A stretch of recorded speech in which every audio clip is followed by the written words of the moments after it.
बाण का घाव कालांतर में भर सकता है। अस्त्र शस्त्रों का घाव भी समय बीतने के साथ साथ भरता चला जाता है। लेकिन दोस्तों, जो वाक बाण होता है, जो शब्दों के द्वारा आघात किया जाता है, वह कभी भरता नहीं। वह दिखता जरूर नहीं है, लेकिन वो भरता भी नहीं है। और वाक बाण जिस व्यक्ति के ऊपर चलाकर उसे अपमानित किया जाए, वह भला कैसे उसे भूल सकता है। दोस्तों, हम जान रहे हैं कि कोई कितना भी सहृदय क्यों न हो, दयालु क्यों न हो, लेकिन ये वाक बाण उसको भी अपनी आत्मा को झकझोरने पर विवश कर देते हैं। हम जानते हैं कि पांडवों से दुर्योधन शुरुआत से ही लगातार द्वेष रखता था, और उसका ये द्वेष ही उसके वैर का कारण था, क्योंकि वह पांडवों से श्रेष्ठ नहीं था। पांडवों के आचरण संतुलित थे और सामाजिक थे, साथ ही साथ प्रेरणाप्रद भी थे।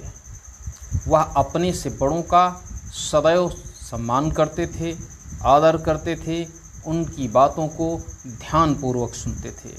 लेकिन दुर्योधन इसके सीधा विपरीत था। वो अहंकारी था, वह ईर्ष्यालु था, और वह आताताई भी था।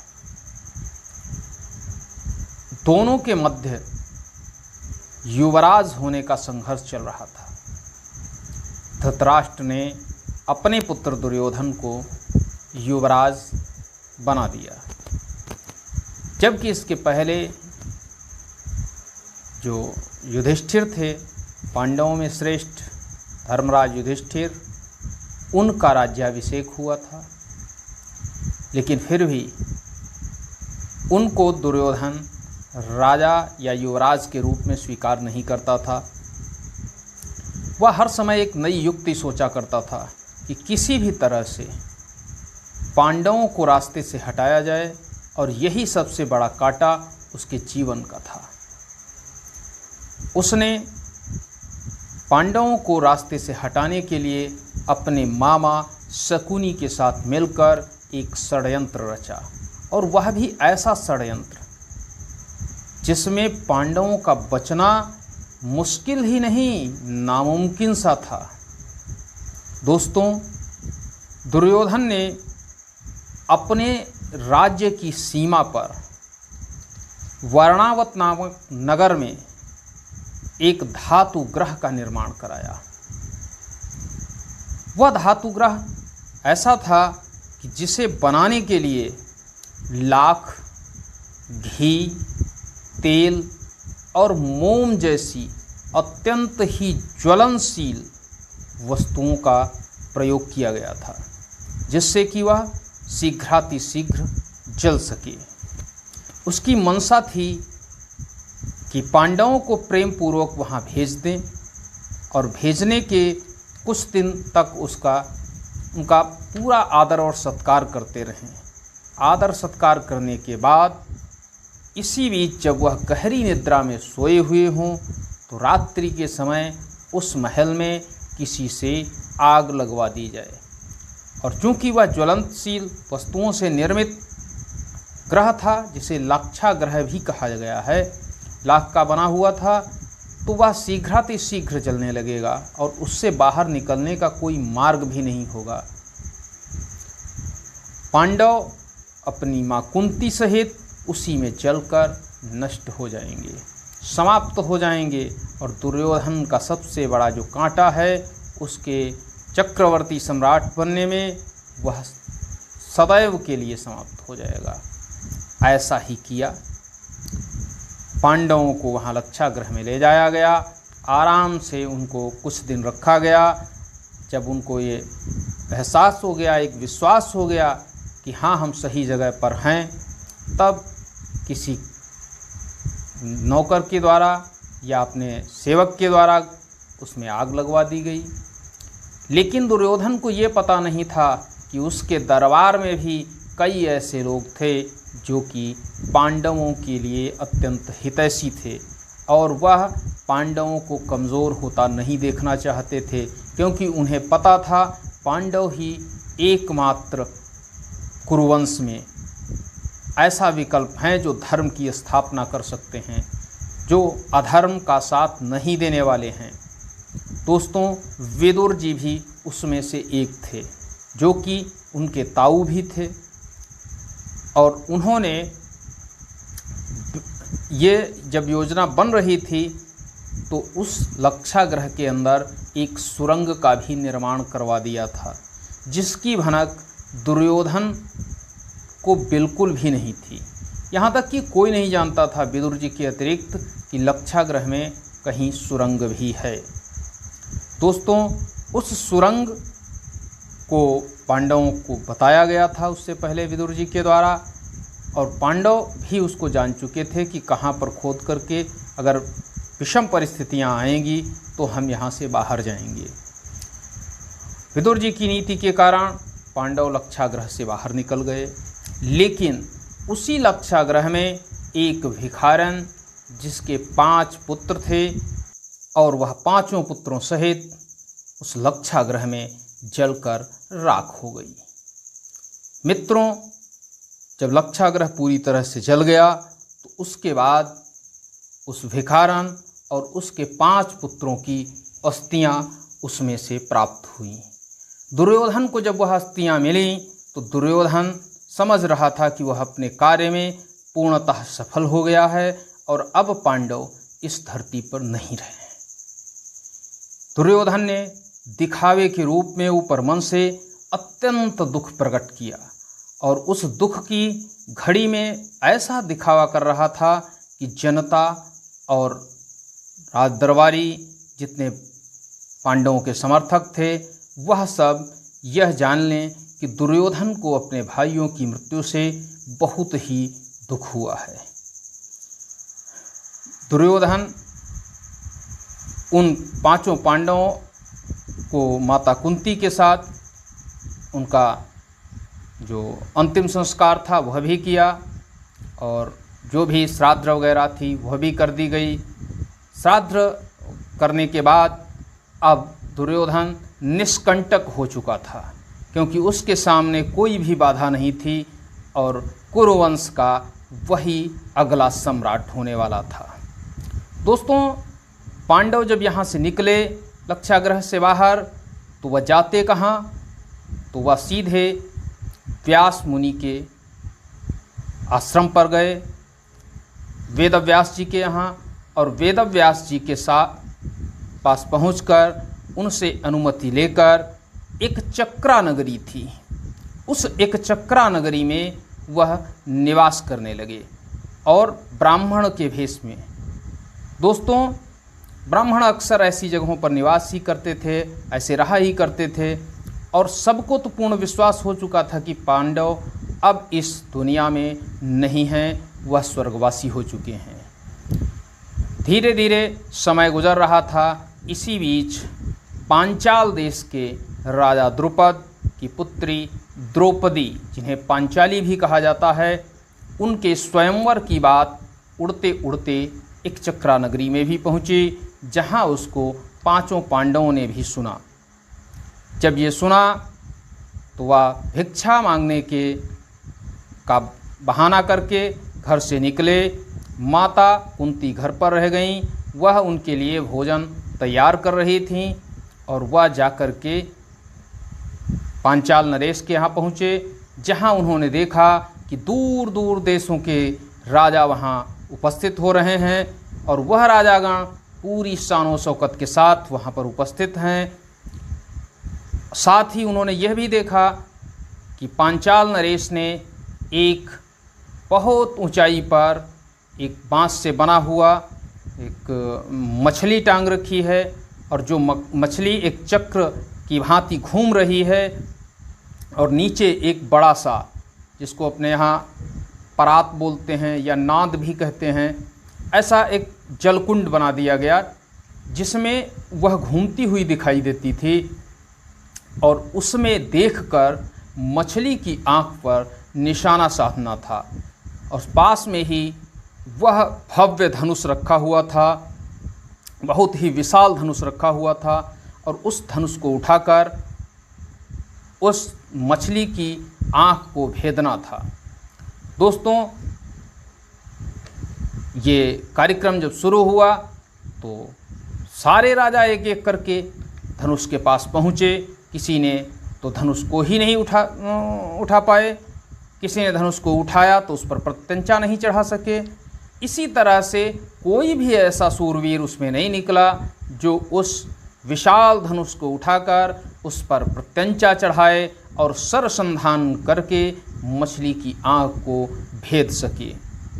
पांडव भी चूँकि ब्राह्मणों के जो साइड थी, उसमें जो ब्राह्मणों की कतार थी जिसमें ब्राह्मण बैठे हुए थे, वहीं पांचों पांडव भी भेष बदलकर ब्राह्मण रूप में बैठे हुए थे।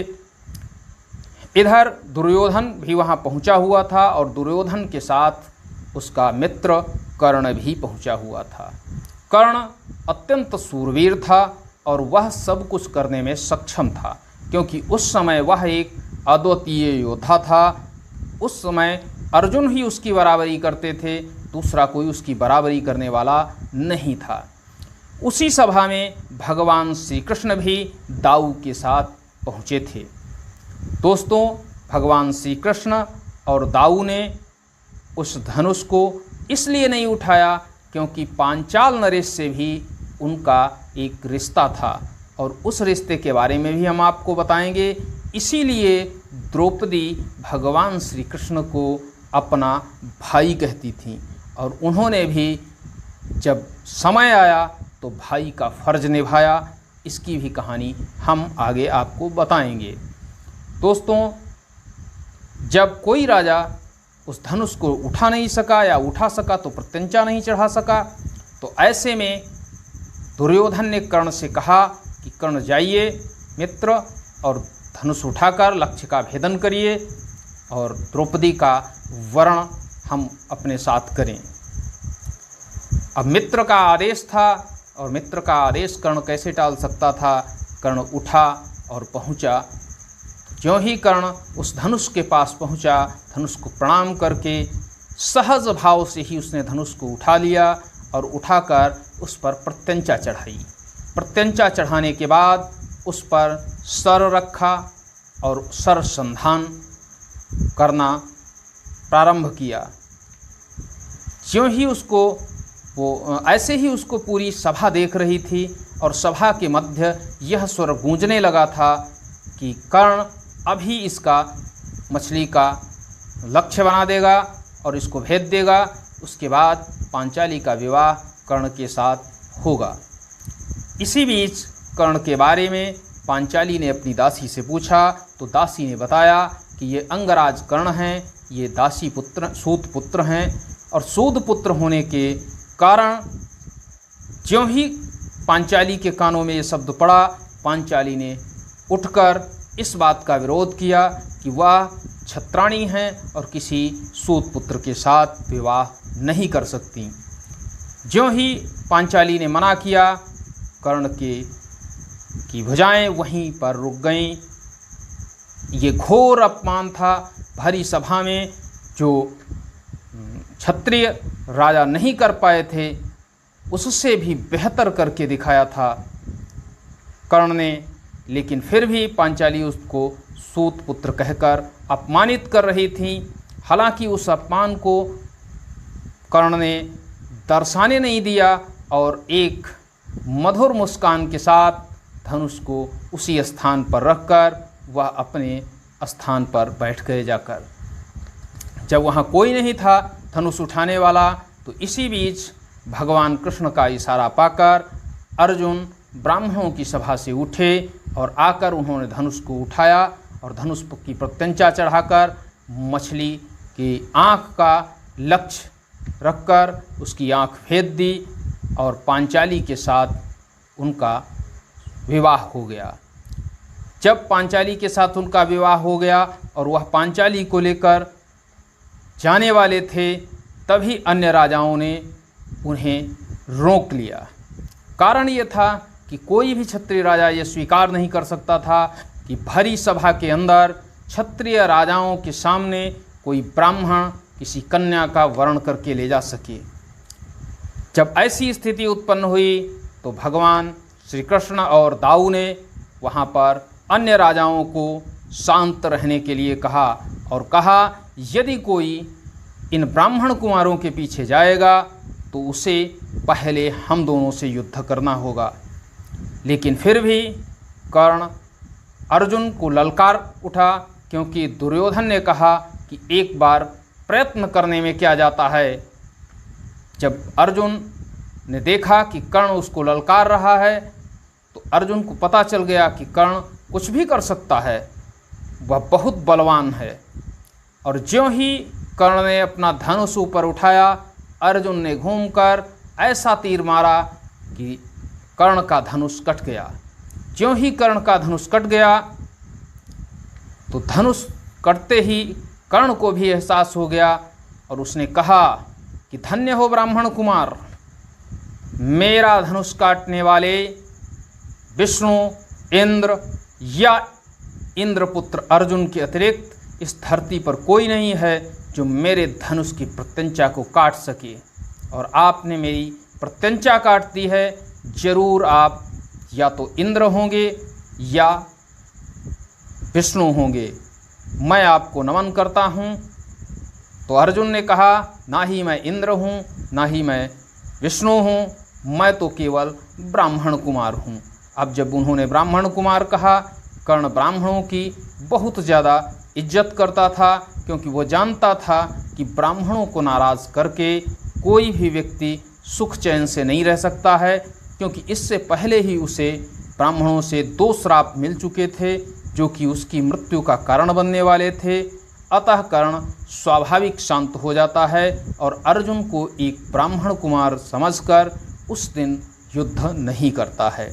दोस्तों, इस बीच पांचाली को लेकर जब पहुंचते हैं वो अर्जुन अपनी कुटिया पर, जहाँ की माता कुंती बैठी हुई हैं जो भोजन बना रही थीं, तो वह अत्यंत प्रसन्न मुद्रा में माता कुंती को आवाज़ देते हुए कहते हैं, माता माता देखिए आज मैं क्या चीज़ लेकर आया हूँ, एक नई वस्तु लेकर आया हूँ।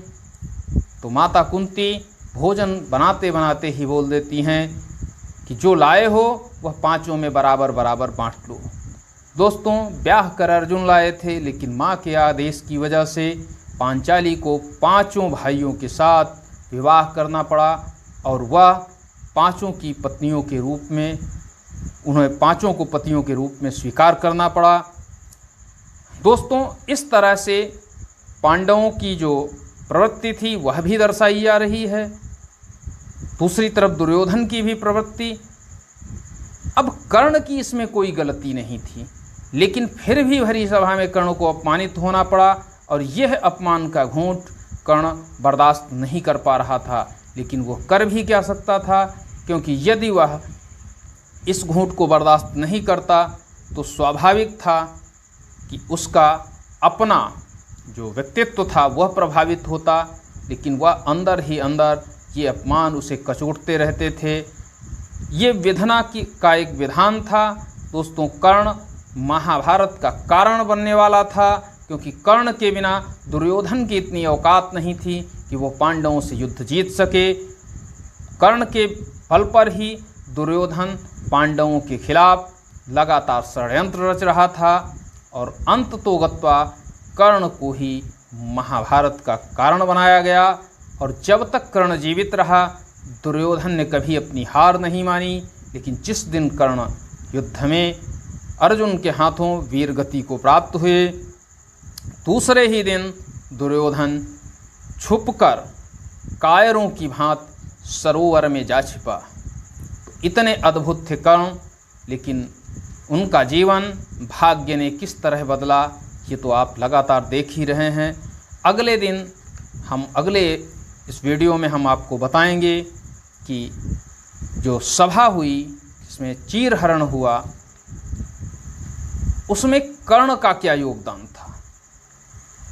दोस्तों उसे भी ज़रूर सुने, वीडियो को लाइक करें, चैनल को सब्सक्राइब करें और कमेंट करें। अगर हमसे कोई गलती होती है हमारे कहने में, हमारी भाषा में, तो कृपया ज़रूर हमें बताएं। और आप लोगों के कमेंट जब हमें मिलते रहते हैं तो स्वाभाविक है अपनी भाषा, अपनी अभिव्यक्ति को हमें सुधारने का अवसर मिलता है। इसी के साथ मैं वाणी को विराम देता हूँ। आज मिलते हैं अगले वीडियो में, तब तक के लिए जय हिंद, जय भारत, नमस्कार मित्रों।